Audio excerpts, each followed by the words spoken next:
Welcome to Blue Talks.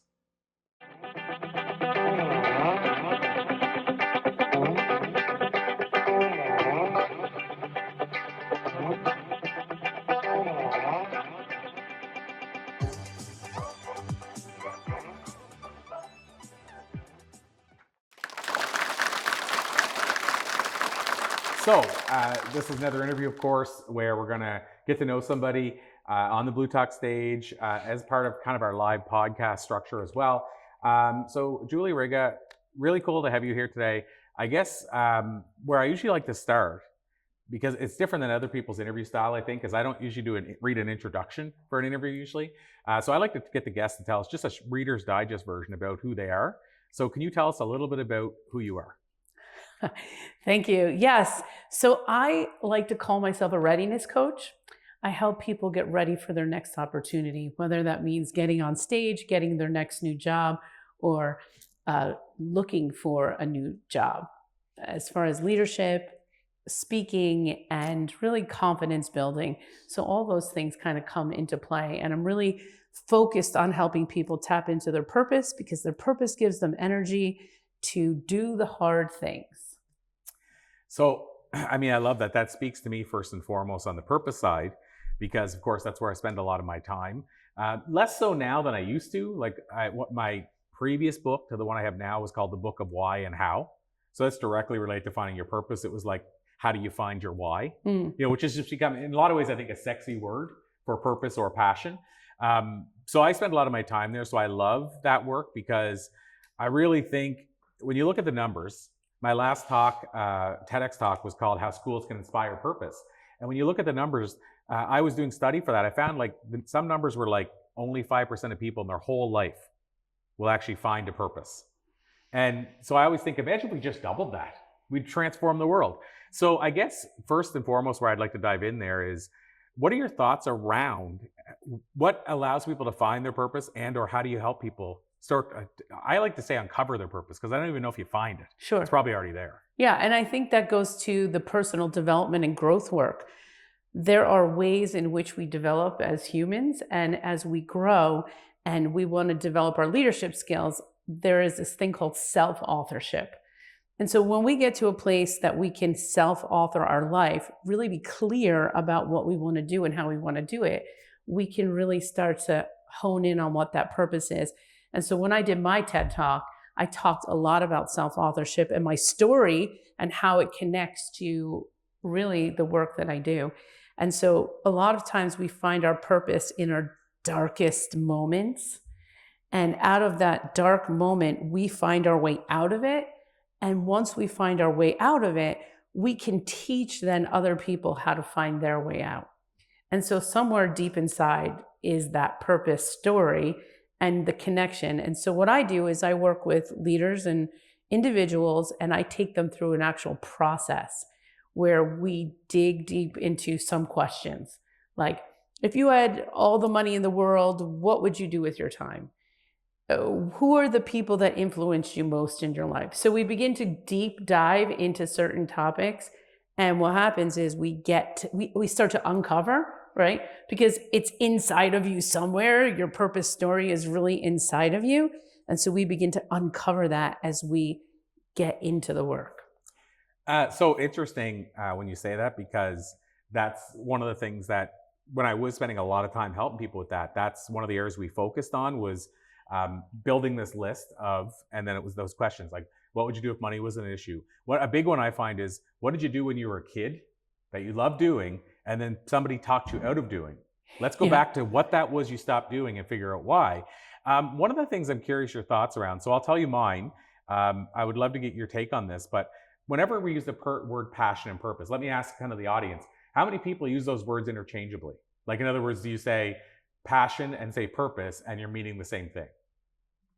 So I'm curious on this, because for me, and I'm not saying it's right, because you have to look up dictionary definitions and see, if this is accurate. But for me, I actually define them separately, but I feel they relate to each other. So I always say passion is what you do, purpose is why you're doing it. So in other words, passion could be, I like interviewing people. Purpose is because it allows me to create a positive ripple in the world. Sure. So for me, I use them as separate things. And the reason I brought that up is I always say that list that you mentioned is the gateway to find your passion, the what, like photography, music, what have you. For me, then what happened was it was years, like maybe not years, but later, by doing that passion for so long, eventually I'm like, oh, this is why I'm doing it. And Yeah. that's how I discovered my purpose. So again, I would love to get your take on that. Like, do you define them as separate? And if so, do you find the purpose is something that takes time to find because it's the thing that probably won't change as much as a passion? Like, you can constantly change what you're doing, but the purpose, why you're doing it, probably stays the same often. So what are your thoughts around all of that? That's a lot to throw at you. Yeah. Well, I think they're two different things. Like when you think about purpose, you think about mission, like almost like there is a reason why you're here. And so this goes back to a little bit about the story here in the book that I wrote. When my father began a little bit of his journey, he had a near-death experience. And when he had the near-death experience, he had this moment where they said, you must go back. Your mission has not been completed. And so I thought about that like a lot. Okay, so there's a mission that we must complete, because that's the message that he got when he went over to the other side, that there's an actual mission. And so whatever that mission is your purpose. Your passion is what gives you energy, that thing that you can do for countless hours and never get tired. But in the anchor and in the core of you is that purpose that needs to be worked out. So I don't know if you've heard of this, but I want to explore this. And again, since we're talking books, like this latest book that I put out, one of the things I taught, and it's a fictional parable. So it's a bit different than I'm used to and other people are. It's not like a self-help nonfiction book, but there's a lot of stuff in there that's based on my life and what have you. But one of the things in the book, I removed one thing I wish I wouldn't have had to, which I'll talk about in a second, which is called Ikigai. I'm sure you might have heard of it, but I removed that. I wish I wouldn't have had to. But the thing I did leave in, and it's just a glimpse into it, but is this thing called the blue zones. And I don't know if you've heard of the blue zones. I've heard of some. Tell me more, but I've heard of it. Well, and it's a special right now on Netflix called the Blue Zones, where they go. It's a 4-part docu-series where they talk about these 5 zones in the world, where this guy named Dan Buettner was commissioned by National Geographic for 25 years to study the longest living places in the world and to figure out what they shared, what they had in common. Now, what's interesting is he also did a second study, the blue zones of happiness. So then he studied where the happiest people live and why. But here's the reason I bring this up, because we're both talking purpose. What he found, when you go look at the list of, let's say, the 9 things the longest people have in common, and I think it's the 9 things that the happiest people have in common as well. The only one that you can say fully overlaps is that they live on purpose. So if that wasn't a big deal, think about that. It's the only thing that the happiest and longest living people have in common. And there's a book you guys probably have heard of, Viktor Frankl's Man's Search for Meaning. And he said the reason he survived the trials he did and the Holocaust and what have you was because he had meaning in his life, which again is purpose. And as a doctor, after he got out of the concentration camps, he changed his whole practice. He created a thing called hypnotherapy.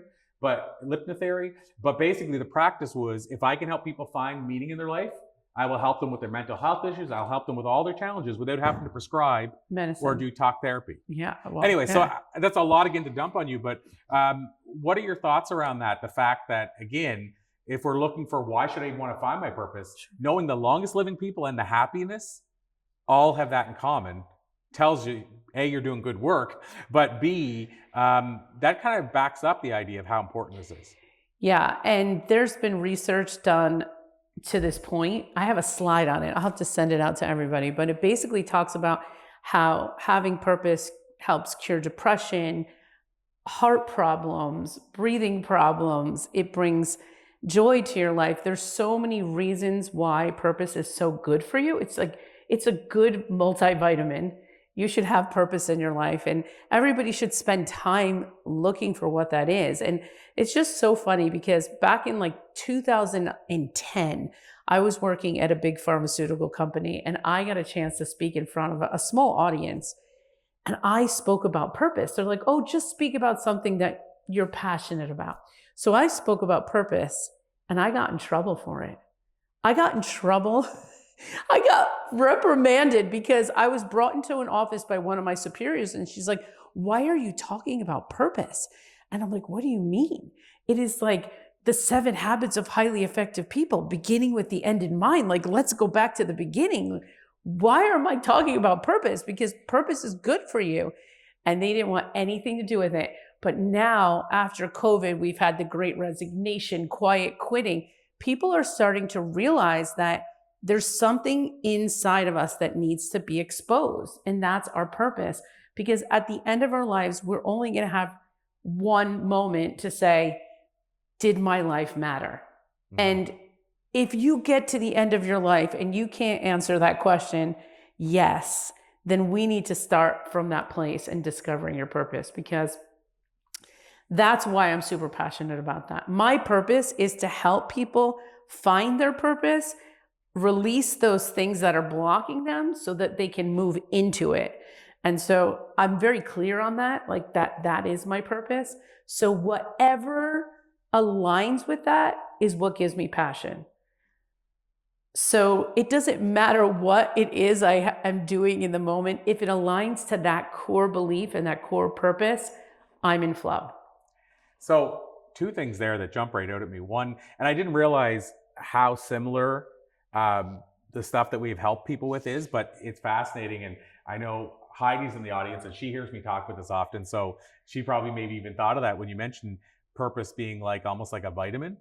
And so I don't know if you've ever heard, but one of my talks for like 15 years now, and my pitching to be on the media is around a thing called Fueled by Vitamin P. So I always say vitamin P was the vitamin I took when I found my purpose. And I always say it's the only vitamin you can't buy in stores, and it'll be the most important vitamin you'll ever take. Wow. So that was fascinating that you said that, because I've been talking about that for a long time.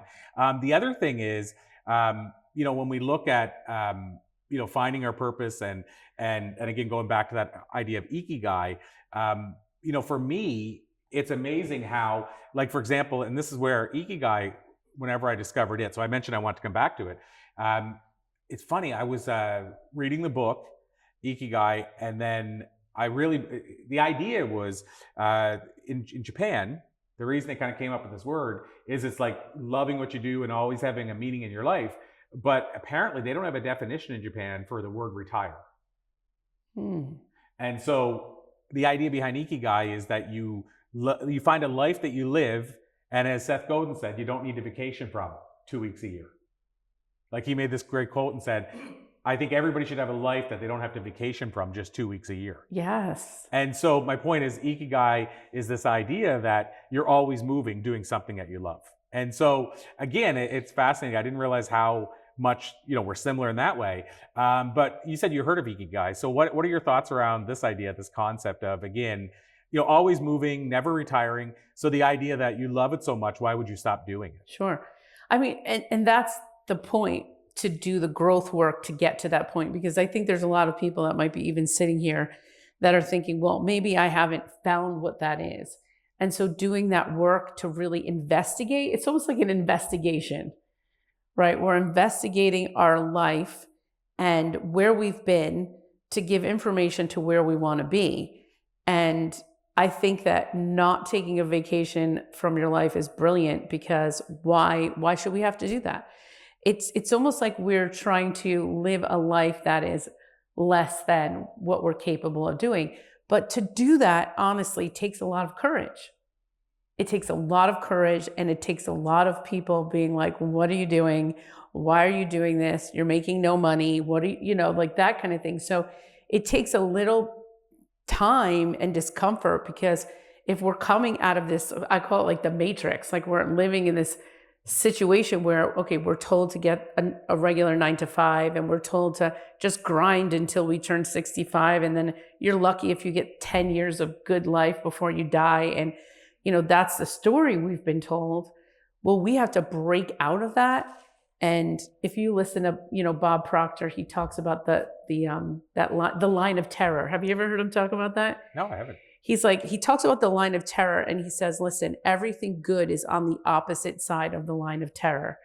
So that time where you have to break out of that old way and the old mindset, it's breaking down this line so that you can move forward into the thing that you want to do. And it's scary and it's big and it's ugly and dark when you don't know where you're going. But it's like, if you don't do it, you're going to live with regret. And like that, to me, living with regret is not where I want to be in life. It's interesting when you said that. I never heard Bob's take on that, but Neil Donald Walsh, who wrote Conversations with God, one of the things he says, which is I think a similar kind of concept, is his quote, which I love, is life begins at the end of your comfort zone. Mm. And that's what I discovered. Like, so when people say, how did you get to do this, this, and this? It all started because I did that stand-up comedy one night and got outside my comfort zone. And then once I was able to do that and I didn't die, then all of a sudden I'm like, okay, what now? What next? Now that I could do that and not die, this means that there's other things that I could achieve and again, not die. I think maybe in a lot of ways, early in my life, tackling something like stand-up, which again, for most people is never, no thank you. Doing that early on allowed me to then jump out of a plane, even though I'm scared of heights, or go surfing, even though I can't swim, which I don't recommend, by the way, health-wise or legality-wise, I don't recommend. But what I'm saying is that's how it started. But I will tell you, being able to say I've lived a rich life, for me at least, started with that, to your point, getting past that terror zone. And I will say it's more uncomfortable for me to be comfortable. So in other words, whenever I'm in a comfort zone, that's uncomfortable for me. I'm like, I need to do something. I need to create an adventure. I need to get outside of this. This is boring. This is dull. But it wasn't always like that. Yeah. It was the opposite before. I need to stay in here. But it is fascinating because once you get there, then there's no limit, right? Like once you get to the point where it doesn't matter what I do, I'm all in, there's no limit anymore. And you get to at least then you can say I experienced life. Like I did everything I was called here to do. To your point about regret, people always ask me, I shared earlier about how I performed stand-up comedy that one night. People always ask me, why did I get on the stage that night? Because I was terrified. It's because I came out of the bathroom after trying to find an exit window so I could escape without anybody knowing. And I couldn't find one. And I came out and I was sitting against the bar and I had this vision, and I don't have visions often. I had this vision of me as an old dude sitting next to an old dude at that same bar, watching another crew of comics on the stage, saying, I was going to do that one night. I wish I would have. And the regret of being that old guy, wishing I would have, was bigger than the fear of getting on the stage. So to your point, the regret of living my life and at the end saying, why didn't I, is greater for me than pushing myself through the comfort. Yeah. So I totally get it. Yeah. That scared me so much because when I was young, I wanted to be a singer, believe it or not. Well, so I was a singer, I was a songwriter, and there were so many twists and turns in my life, and I was taken off track, and then I had to get like a safe job. And now this year I turned 50, and that was it. I'm like, it's time now. If not now, then when? Right? And I wanted to be young enough that I had the energy to do what this next chapter is about. And so I'm just so excited. I moved to Florida, which is one of my big dreams.